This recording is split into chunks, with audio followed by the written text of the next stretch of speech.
देखिए, मतलब ये तो असहज लगता है। राज्य का दर्जा बहाल होना चाहिए। खुद सदन में घोषणा की जा चुकी है अथॉरिटीज द्वारा जो इसके लिए रिस्पॉन्सिबल है। बहरहाल उनको बहुत बहुत शुभकामनाएं। जम्मू कश्मीर की आवाम को शुभकामनाएं, क्योंकि चुनी हुई सरकार का एक अलग मिजाज होता है, एक अलग मतलब होता है। इस टेनियर को बहुत सक्सेसफुल हो, इसकी मैं हमारी तरफ से तमाम शुभकामनाएं। दूसरी तरफ आ रही हैं, कल कांग्रेस पार्टी ने घोषणा भी किया कि वायनाड से आधिकारिक तौर पर अब मतलब महत्वपूर्ण यह है कि आधिकारिक घोषणा हुई है, सब कोई जानते थे, बहुत पहले तय हो चुका था। और मैं समझता हूं कि वायनाड में भी अधिकांश लोगों की ख्वाहिश, जो वोटर्स हैं, वो उनकी वही थी कि राहुल जी के बाद प्रियंका जी वहां आए। तो हमें हमारी शुभकामनाएं। महाराष्ट्र काउंटिंग 23 को है, बाई इलेक्शन के भी तारीखों का ऐलान हो गया है।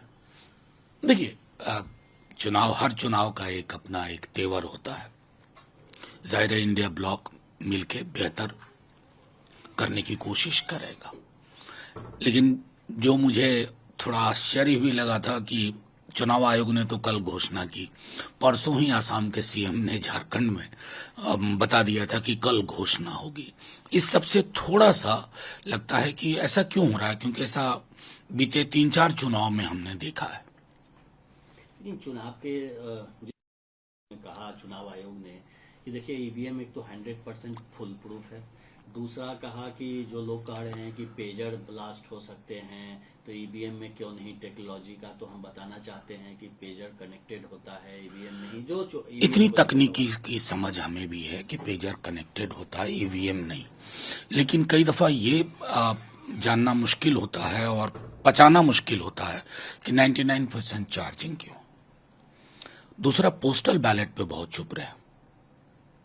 बिहार में तो हम भुगते हुए हैं पोस्टल बैलेट को, उस पर उनकी ओर से कोई स्पष्टीकरण नहीं आया। और मैं समझता हूं कि बार बार चुनाव आयोग को ये बात माननी होगी कि आप किसी मशीन के कस्टोडियन नहीं है, आप फ्री एंड फेयर इलेक्शन के कस्टोडियन है। और एक मशीन अगर उसमें बाधा उत्पन्न कर रही है तो उसका स्पष्टीकरण होना चाहिए, ना कि setting that aside. That's not a good approach. 10 by election होने थे 10 सीट के लिए, उसमें से 9 का घोषणा हुआ है। मिल्कीपुर विधानसभा का इसको लेकर राजनीति कर नहीं, उन्होंने कहा, जो मैंने सुना था उनके प्रेस कॉन्फ्रेंस में, कि शायद इलेक्शन पिटीशन है। उम्मीद है वही कारण हो और कोई और वजह ना हो, क्योंकि वजह तो कई हो सकती है। अयोध्या की दूसरी हार हो सकता है कि मर्यादा पुरुषोत्तम कुछ और भी संदेश न दे दें। ग्रॉस वायलेशन हो रहा है, जो मीटिंग हो रही है वक्फ बिल को लेकर। देखिए, मैं बार बार कहता हूं, एक जेपीसी की एक गरिमा होती है। अभी तक अगर आप जेपीसी देखें कि इस देश में जब जब पार्लियामेंट में जेपीसी बनी है तो उसकी गरिमा में आंच नहीं आने दी गई। पॉलिटिकल प्लेटफॉर्म नहीं है। जिस तरह से 2 दिन पहले एक पार्टी के प्रेसिडेंट के खिलाफ उस प्लेटफॉर्म का उपयोग किया गया, फिर उसके बाद माई वे और हाईवे के अंदाज में चीजों को चलाने की कोशिश है, तो ये उचित नहीं है।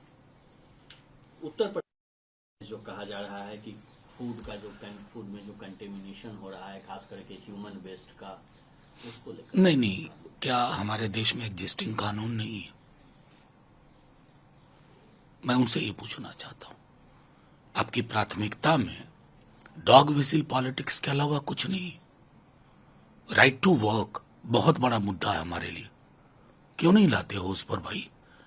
उस पर इंटरवेंशन क्यों नहीं हो रहा है? बेरोजगारी, भुखमरी, आय की असमानता, इससे बड़े मुद्दे नहीं है देश में।